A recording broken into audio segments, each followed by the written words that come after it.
વાઘોડિયાના પીપળિયા ગામના પ્રવેશદ્વાર સામે મેઇન રોડ ઉપર ડમ્પર ચાલકે 26 વર્ષીય યુવકને અડફેટે લેતા કરુણ મૃત્યુ. ગાયત્રી મંદિરથી ઝોમેટો ડિલિવરી પાર્ટનર ઓર્ડર લઈ વાઘોડિયા જેડીસી આપવા આવ્યો હતો. ઓર્ડર આપીને પરત ફરતા પીપળિયા ગામ પાસે રેતીના ટ્રક જોડે અકસ્માત થતાં જ મૃત્યુ પામ્યા.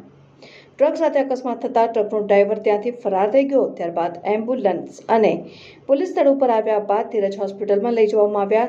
ત્યાં ડોક્ટરે મૃત્યુની ઘોષિત કરી અને પોસ્ટમોર્ટમ માટે ઝારોદ સિવિલ હોસ્પિટલમાં મોકલવામાં આવ્યા. મારું નામ નરેશ પરમાર. અમે ઠેકરનાથ વિસ્તારમાં, વડોદરાના ઠેકરનાથ વિસ્તારમાં રહીએ છીએ. અને ઘટનાનું જણાવું તો અમારા વિસ્તારમાં કમલેશ વસાવા કરીને એક છોકરો છે, જેની ઉંમર અંદાજે 22-23 વર્ષની આસપાસ છે અને જે પરિણીત પણ નથી. દિવસે વિચારે મસાલા છે ત્યાં જોબ કરે છે અને ત્યારબાદ સાંજ પછી ઝોમેટો જે ડિલિવરી એપ છે તો ત્યાં પોતાનું ઝોમેટોમાં પણ એ જોબ કરે છે.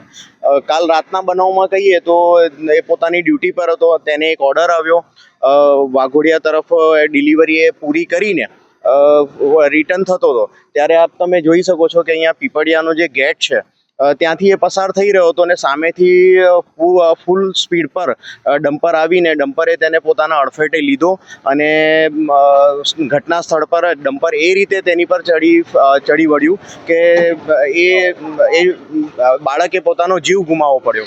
હવે પરિવારમાં આ એકનો એક એમનો દીકરો હતો.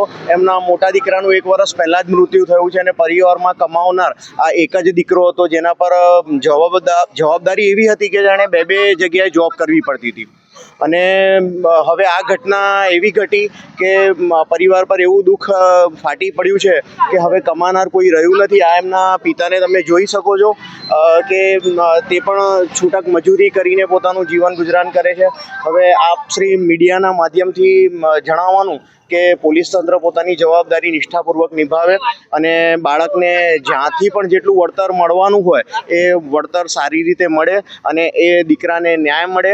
અને આ રીતે જે ફૂલ સ્પીડે ચાલતા ડમ્પરો હોય છે કે જે અવારનવાર લોકોના જીવનો ભોગ લઈ લેતા હોય છે, તો સરકારશ્રીનું પણ ધ્યાન દોરવું છે કે આવા બેફામ ચાલતા ડમ્પરો પર જેમની પાસે પૂરા કાગળિયા પણ હોય છે કે નથી હોતા એ નથી ખબર હોતી, તો તેની પર પણ થોડું ધ્યાન દોરો સરકારનું આપ શ્રી મીડિયાના માધ્યમથી, કે સરકાર એમનું ધ્યાન દોરે કે આ રીતે લોકોનો જીવ ના જાય અને બેફામ ચાલતા ડમ્પરો પર પણ થોડીક રોક લગાવવાની જરૂર છે. ફરી એકવાર કહીશ કે આ તો અમારા ઘરનો દીકરો ગયો છે, બીજા કોઈકના ઘરનો દીકરો ના જાય અને આવી ઘટના ના બને. તો મહેરબાની કરીને અમારી સાથે મીડિયાને અમારી સાથે અમારું જરાક સાથ આપો અને અમારા દીકરાને ન્યાય અપાવો.